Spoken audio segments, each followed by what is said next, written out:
What is up, guys? Welcome to another episode of Toya Talks Wrestling. Today we're going to talk a little bit about what happened on Smackdown, some Saturday Night Main Event news, and who won the tournament between LA Knight and Gunther, as if we don't already know who won. But anyways, let's talk a little bit about Smackdown. There was some stuff that I really enjoyed. One of the things we had was Drew McIntyre and Nick Aldis. They were talking in the garage parking lot of the building. Drew McIntyre was in a rental car. It was actually a truck, actually. It was actually a pretty nice truck, but he was in a truck and he's about to go in and park his car and come into the ring. And Nick Aldis is like, "What are you doing here? You're still suspended." And Drew McIntyre's like, "How am I suspended? I was in War Games and everything like that." So that's a totally different thing. And Paul Heyman got you in War Games, but you're still suspended from Smackdown. You can't come in the building, blah, blah, blah. And Drew McIntyre's like, "Well, you know what? That's not on me. That's going to be on you when the fans get mad at you and everything else. That, you're disappointing the fans and all that stuff." He's like, "Oh, okay, whatever." And as they were talking, Cody Rhodes comes into the passenger side of the truck and he just starts gouging out fucking Drew McIntyre's eyes. He starts attacking him and everything else, right? And Drew McIntyre's like, get him off me, and everything else. So the security guy comes in and they try to get Cody Rhodes out of the car and all this other stuff. And as Cody Rhodes is getting dragged out the car, he's like, reinstate him, Nick, reinstate him right now. I want him right now. And everything else like that. And so then Drew McIntyre, he speds off and whatever, and he leaves and you don't see him for the rest of the night. And Cody Rhodes is pissed. And Cody Rhodes is fired up. And he is heading towards Gorilla to the ring and everything else. And he doesn't even stop for the woes or anything. They played his music and he goes straight to the freaking ring. And he's like, "Drew McIntyre, you've broken a rule or some shit like that. You tried to attack me. We're in my tour bus where my wife sleeps, where my kids play. You crossed the line and everything else." And telling Nick Aldis that you need to reinstate him and everything else. And called Drew McIntyre a cockroach and basically say, "What do you do to cockroaches? You stomp them. So that's exactly what I'm going to do to you. As soon as you get reinstated, I'm going to stomp you," and everything else like that. And I'm like, okay, cool, whatever. And all this other stuff. I love Cody Rhodes when he's fired up like this and that. But I will say this, if Cody Rhodes and Drew McIntyre fight again, it better be for the title and they better drop the fucking title on Drew McIntyre. Otherwise, don't even bother. Do not even bother. Okay, I'm sure it's gonna be a great match, but if you're not dropping the title off at Drew McIntyre, don't even bother because it's not even worth it. And Cody Rhodes can always get the title back, even before WrestleMania or whatever. You know what I mean? But he can get it. I can lose it. I can see because it's not Saturday Night Main Event for this Saturday, but the next Saturday's Main Event, they can drop the title off there, and then Cody Rhodes can get it back at freaking Royal Rumble or something like that. However they want to do it, I don't know. But and basically he did that and he just left and all this other stuff and he was pissed off. So later on in the show, Nick Aldis goes up to Cody Rhodes and Cody Rhodes is like, "I've calmed down," and everything else. And Nick Aldis said, "Alright, so are you ready to do this?" And he's like, "Yes." So then they go to Nick Aldis' office to where you see the Oba Femi and the NXT champion Ricky Saints there from NXT. And I'm just like, well, why are they there? Right? What's going on? Right? And Ricky Saints is like, "Yo, why did you call us in? I have a huge match against this guy right here tomorrow night," which it was the NXT deadline match and everything else. And Nick Aldis is like, "I'm here because there's an opportunity for the winner of the match between you two. Go ahead and tell him, Cody Rhodes." And Cody Rhodes basically told him, "Hey, whoever wins the match has a match against me at Saturday Night Main Event." That's fucking huge. That is a huge fucking big deal. I was like, whoa, that's fucking awesome, right? Obviously, it's not for the title. It's not for a time. It's just champion versus champion. But that's deep. That's huge. And so I'm just like, wow, that's fucking cool, right? And so they ended up leaving the office, and then you have Ricky Saints and Obo Finley just pretty much staring each other down, and that was pretty much the end of that. So, spoiler alert, if you have not watched it, I'm about to tell you who won that match. It was Obo Finley. So Obo Finley was going up against Cody Rhodes at Saturday Night Feud. So here's the thing about Saturday Night Feud, my anime. I haven't said so before, but like there's gonna be a lot of NXT wrestlers on Saturday Night this Saturday. Also, may I add that Bayley will be going up against Soruka at Saturday Night as well. Now, I don't know who else has a match at Saturday Night between like a main roster and NXT. I'm not 100% sure. I'm sure we'll probably get something between like Monday and like Friday. Maybe something comes up on Tuesday as well. Not sure, but I think it's gonna be a lot of pretty much NXT versus main roster type of matches, which I'm all for and everything else, because maybe these are the people that they want to like test and pull them up to the main roster. Actually, I was kind of surprised that Oba won the match, because I really thought they was gonna go with Ricky Saints, because Ricky versus fucking Cody Rhodes would probably be pretty epic. I mean, they are close friends, and they did have like something in AEW. I didn't watch it, but I heard it was really good and everything else like that. So I don't know, but Oba and Cody should be great as well, but we'll see. So then we had a match with Alexa Bliss and Kairi Sane, and everything else, I guess.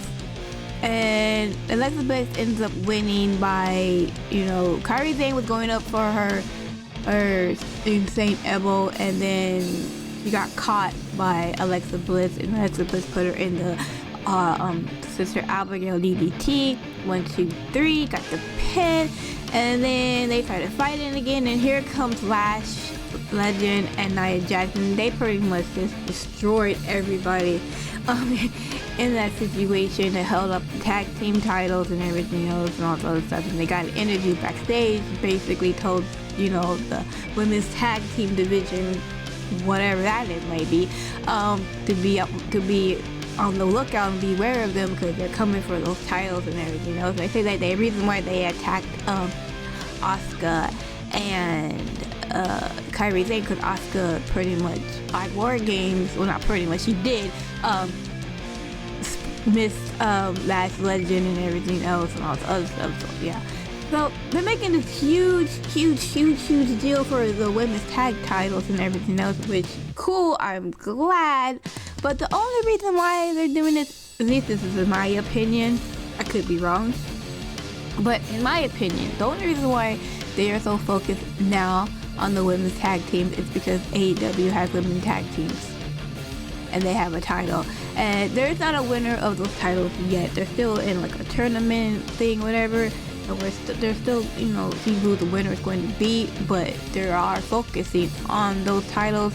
So now WWE, being petty as they are, now they want to focus on their women's tag team titles, which cool, I'm glad, but also it's like the WWE Women's Champion Jade Cargill, yeah, I don't even know what to say there. Like, she had a match with Alba Fire that lasted for like 90 seconds or some shit like that, and I'm just like,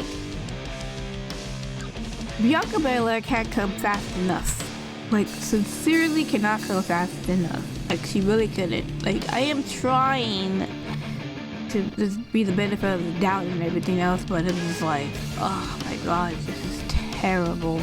And I was hoping that, when Alexa Bliss and Charlotte Flair lost the titles, that maybe they could be contenders or something for freaking Jade till Bianca got here in WrestleMania or whatever, but now those are focusing on the tag title. So I'm just like, what are we doing? Unless they're trying to bring up some freaking talent from NXT or switch some talent over from Raw to SmackDown, we are in trouble until fucking WrestleMania. We are in so much trouble. It's terrible.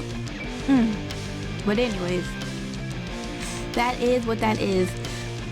We had an open challenge for the United States Championship for Illinois Dragunovs, not the women's. So backstage you see DIY and Tommaso Ciampa is like, I'm gonna finally get a match with Dragunov for the title and everything else. And as he's saying this, Carmelo Hayes comes walking by, and he's like, basically, you might want to hold up on that because I got next and everything else like that. So they had a match. Dragunov and Hayes had their match and everything else and all stuff like that. It was a good match, great match. I mean, Dragunov's matches has been pretty much the highlight of SmackDown, honestly, for real. And it ended up that Carmelo Hayes DDT'd Dragunov on the apron of the ring and hit him so hard, I guess, the ref went to go check on him, right? And Hayes was going up on the top rope because I think he was about to do nothing but net on Dragunov, but instead,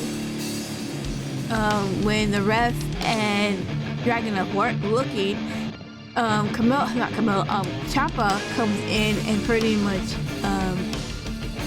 chops Hayes off the top rope and everything else. So he ends up falling off the top rope, and then you have Dragunov come in, do the Moscow torpedo and then the ace bomb, and then pins them and gets the win. So he gets to keep his title and everything else like that. So then they show a recap of what happened, and Dragunov sees what happened, and now he's pissed because now he knows that Ciampa interfered in the match and that he didn't win clean, he didn't win with honor and everything else, because he's trying to win with honor and dignity and everything else and stuff like that. So backstage you see Nick Aldis, and he's talking to Fraxium and everything else like that, and they want a match with DIY. And Dragunov comes in and he's demanding a match with Ciampa. I can't remember if it was for the title. I think it is for the title next week and all this other stuff. So Nick Aldis basically said, okay, you want Ciampa, you got him next week. So we have Dragunov versus Ciampa next week, and he basically told Dragunov told Fraxium, look, whatever's left, you can have, right? And everything was like that. But it should be a good match. If it is for the title, I don't know if they drop the title out of him or what. Or if he loses the title or not, I have no idea. I could probably see some interference being done here for sure, but we'll see. So let's go to the main event, which was the final for the tournament to whoever is going to be John Cena's last opponent this Saturday for Sunday's main event. It was LA Knight versus Gunther. And let me just say, man, I honestly thought for a moment that they might have given it to LA Knight. I knew they weren't going to. Gunther won, obviously. But, at one point, LA Knight had Gunther in a, in the BFT. Hit the BFT. And 1-2, and then Gunther has his legs, he put his legs on the rope, and I'm like, damn, and everything else like that. But it was a really good match. I enjoyed it. All of Gunther's matches they had in this tournament was pretty legit and everything else like that. And it ended up being that Gunther tapped out LA Knight. Like, I was like, don't tap out, right? Don't tap out. Like, I mean, if you're gonna go, at least just don't tap out. Like, just go out like a G. But he ends up tapping out anyway. And I guess it would make sense because after the match, Gunther was telling John Cena that he guaranteed, he promised guarantees 100% that he's going to make John Cena tap out. About the last time, I think the last time John Cena tapped out was back in 2004, and I think he tapped out twice. I don't know. I think it was in 2004. It might be earlier than that. But he had tapped out to one Chris Benoit, and the other one to Kurt Angle. So I mean, if those the two people that you're gonna tap out to was those two, then yeah, I can respect that for sure. I might not like Chris Benoit for what he fucking did, but he was a hell of a submission artist, and I will give credit for that.